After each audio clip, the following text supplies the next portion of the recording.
Assalamualaikum warahmatullahi wabarakatuh. Waalaikumsalam warahmatullahi wabarakatuh. Selamat pagi anak-anak. Selamat pagi, Bu. Bagaimana kabarnya hari ini? Baik, Bu. Sudah sarapan? Sudah. Iya. Sebelum melakukan pembelajaran, alangkah lebih baiknya kita berdoa terlebih dahulu agar pembelajaran yang kita lakukan hari ini dapat bermanfaat bagi kita semua. Berdoa menurut agama dan keyakinan masing-masing dimulai. Berdoa selesai. Baik, sebelumnya Ibu akan melakukan presensi terlebih dahulu. Adam? Hadir, Bu. Alif? Ada, Bu. Bayu? Hadir. Vano? Hadir, Bu. Baik, ini sudah lengkap ya 30 anak. Nah, pada pertemuan minggu lalu, kira-kira masih ada yang ingat gak kita mempelajari tentang materi apa? Ingat, Bu. Ya, tentang apa? Tentang APBN. APBN itu singkatan dari apa? Saya, Bu. Ya, Bayu silakan. Anggaran pendapatan dan belanja negara. Nah, kira-kira APBN itu apa sih? Saya, Bu. Ya, silakan. Alif. Rencana keuangan tahun pemerintah negara yang disetujui oleh DPR. Ya, benar sekali. Jadi, APBN itu merupakan rencana keuangan tahunan pemerintah negara yang disetujui oleh DPR. Nah, APBN ini memuat tentang rincian pendapatan dan pengeluaran negara selama periode waktu tertentu, biasanya 1 tahun mulai dari 1 Januari hingga 31 Desember. Baik, pada pertemuan minggu lalu kita sudah mempelajari tentang APBN. Nah, pada pertemuan hari ini kita akan mempelajari tentang APBD. Nah, itu tentang apa saja? Yang pertama tentang pengertian APBD, lalu tujuan dan fungsi APBD, lalu sumber-sumber penerimaan APBD, jenis-jenis pengeluaran APBD, mekanisme penyusunan APBD, dan pengaruh terhadap perekonomian. Langsung saja kita ke materinya. Nah, APBD merupakan wujud pengelolaan keuangan daerah yang ditetapkan setiap tahun dengan peraturan daerah. Nah, APBD adalah rencana keuangan tahunan pemerintah daerah yang dibahas dan disetujui bersama oleh pemerintah daerah dan DPRD dan ditetapkan dengan peraturan daerah. Lalu selanjutnya ada fungsi APBD. Nah, fungsi APBD itu yang pertama ada fungsi otoritas, yaitu anggaran daerah menjadi dasar untuk melaksanakan pendapatan belanja pada tahun yang bersangkutan. Lalu yang kedua ada fungsi perencanaan. Anggaran daerah menjadi pedoman bagi manajemen dalam merencanakan kegiatan pada tahun yang bersangkutan. Lalu yang ketiga ada fungsi pengawasan, yaitu anggaran daerah menjadi pedoman untuk menilai apakah kegiatan penyelenggaraan pemerintah daerah sesuai dengan ketentuan yang telah diterapkan. Lalu yang keempat ada fungsi alokasi. Anggaran daerah harus diarahkan untuk mengurangi pengangguran dan pemborosan sumber daya, serta meningkatkan efisiensi dan efektivitas perekonomian. Lalu yang terakhir ada fungsi distribusi. Kebijakan anggaran daerah harus memperhatikan rasa keadilan dan kepatutan. Selanjutnya ada tujuan APBD. Nah, APBD disusun sebagai pedoman pendapatan dan belanja dalam melaksanakan kegiatan pemerintah daerah. Dengan APBD, pemerintah daerah sudah memiliki gambaran jelas tentang pendapatan dan pengeluaran daerah selama 1 tahun. Dengan adanya APBD ini, kesalahan seperti pemborosan dan penyelewengan yang merugikan dapat dihindari. Lalu ada sumber-sumber penerimaan daerah. Yang pertama ada pendapatan asli daerah atau PAD. Nah, PAD ini bersumber dari pajak daerah, lalu ada retribusi daerah, hasil pengelolaan kekayaan daerah yang dipisahkan, dan lain-lain PAD yang sah. Lain-lain PAD yang sah itu seperti apa? Meliputi penjualan kekayaan daerah yang tidak dapat dipisahkan, yaitu jasa giro, pendapatan bunga, keuntungan selisih nilai tukar rupiah terhadap mata uang asing, dan komisi, potongan ataupun bentuk lain sebagai akibat dari penjualan dan atau pengadaan barang dan atau jasa oleh daerah. Yang kedua ada dana perimbangan.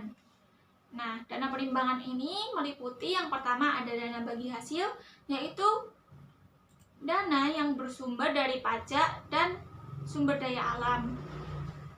Pajak itu terdiri dari pajak bumi dan bangunan, lalu ada biaya perolehan hak atas tanah dan bangunan, lalu ada pajak penghasilan dan lainnya. Lalu dari sumber daya alam ini terdiri dari kehutanan, pertambangan umum, lalu ada perikanan, pertambangan minyak bumi, pertambangan gas bumi, dan pertambangan panas bumi.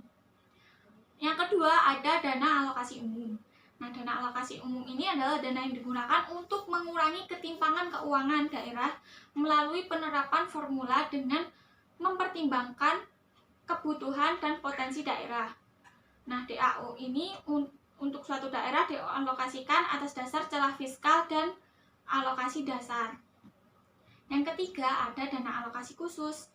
Nah, dana alokasi khusus ini adalah dana yang dialokasikan kepada daerah tertentu untuk mendanai kegiatan khusus yang merupakan urusan daerah. Lalu ada jenis-jenis pengeluaran daerah. Yang pertama ada klasifikasi belanja menurut urusan pemerintah, yaitu klasifikasi belanja menurut urusan wajib, yaitu sektor pendidikan, kesehatan, pekerjaan umum, dan perumahan rakyat. Lalu klasifikasi belanja menurut urusan pilihan, ada sektor pertanian, kehutanan, energi, dan sumber daya mineral. Lalu ada klasifikasi belanja menurut fungsi, digunakan untuk pelayanan umum seperti ketertiban dan ketentraman. Lalu yang kedua ada ekonomi dan lingkungan hidup. Selanjutnya ada klasifikasi belanja menurut organisasi, disesuaikan dengan susunan organisasi pada masing-masing pemerintah daerah. Selanjutnya ada belanja menurut kelompok belanja. Yang pertama ada belanja tidak langsung, yaitu kelompok belanja tidak langsung merupakan belanja yang dianggarkan tidak terkait secara langsung dengan pelaksanaan program kegiatan. Lalu yang kedua ada belanja langsung, yaitu kelompok belanja langsung merupakan belanja yang dianggarkan terkait secara langsung dengan pelaksanaan program dan kegiatan. Selanjutnya ada mekanisme penyusunan APBD. Nah, di sini pemerintah daerah menyusun RAPBD, lalu diajukan kepada DPRD. Setelah diajukan, maka DPRD ini akan melakukan sidang. Setelah disidangkan, nanti akan diambil keputusan apakah ditolak atau diterima. Jika ditolak, maka akan menggunakan APBD tahun lalu, dan jika diterima akan menggunakan APBD baru dengan peraturan daerah yang baru.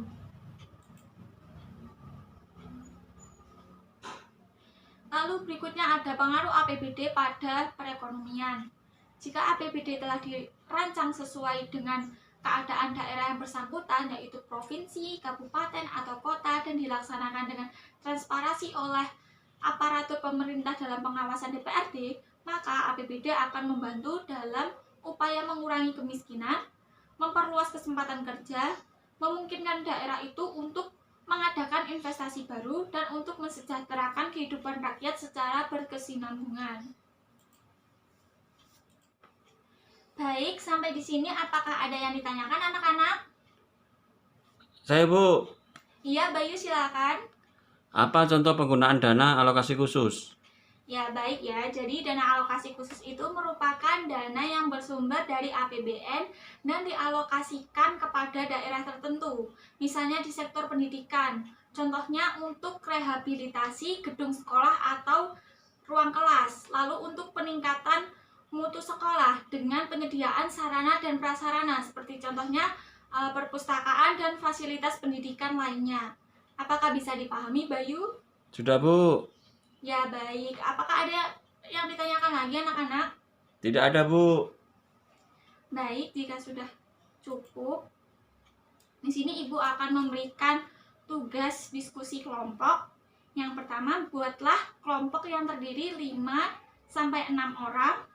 Lalu yang kedua, diskusikan studi kasus yang ada di LKPD pada pertemuan 2 materi tentang APBD. Yang ketiga, tuliskan hasil diskusi pada lembar jawaban yang telah disediakan. Yang keempat, setelah itu presentasikan hasil diskusi kelompok di depan kelas. Silahkan dibuka LKPD masing-masing. Yang ini anak-anak. Nah, jadi silahkan nanti dijawab di lembar jawaban yang telah disediakan. Ibu beri waktu 60 menit, apakah cukup? Cukup, Bu. Iya, baik. Nah, nanti jika ada kesulitan, silahkan ditanyakan lagi kepada Ibu. Apakah bisa dipahami, anak-anak? Sudah, Bu. Iya, selamat mengerjakan ya, anak-anak. Baik, Bu.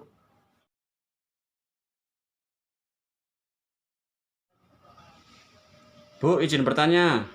Iya, silakan Adam. Siapa saja yang berhak melakukan pengawasan terhadap pengelolaan keuangan daerah? Nah, jadi dalam melakukan pengawasan terhadap pengelolaan keuangan daerah, negara itu menunjuk beberapa lembaga. Yang pertama ada BPKRI, yaitu Badan Pemeriksa Keuangan. Lalu yang kedua ada DPRD, dan yang terakhir ada peran serta masyarakat yang paling penting dalam melakukan pengawasan terhadap pengelolaan keuangan daerah. Apakah bisa dipahami, Adam? Paham, Bu. Ya, baik. Silakan dilanjutkan lagi, anak-anak. Baik, Bu. Baik, waktunya sudah habis 60 menit. Silahkan beberapa kelompok untuk maju dan melakukan presentasi hasil diskusi dari kelompoknya tadi. Ayo, silakan yang mau presentasi.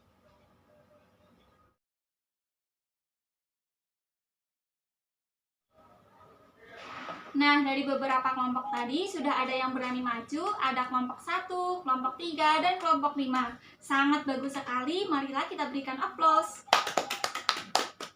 Untuk teman-teman yang lain, tadi juga sudah bagus dalam sesi tanya jawab, dan tim penyaji juga sudah mampu dalam menjawab pertanyaan dari teman-temannya.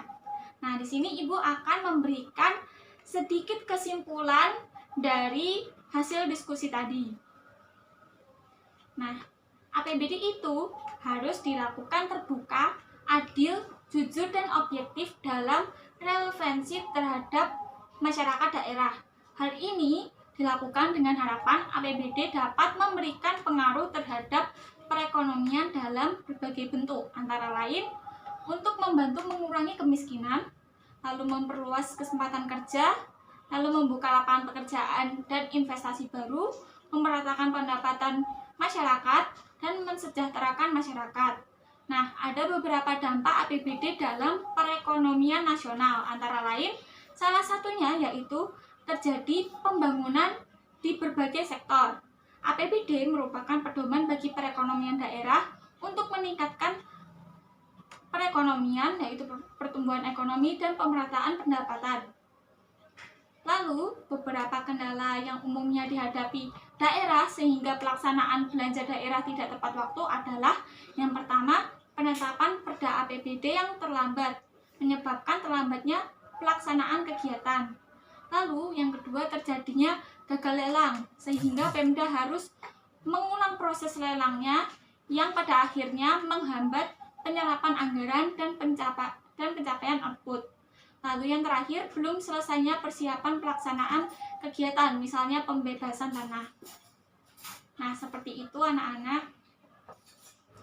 Baik, sebelum Ibu tutup pembelajaran pada hari ini, apakah ada yang ditanyakan lagi anak-anak? Tidak ada, Bu.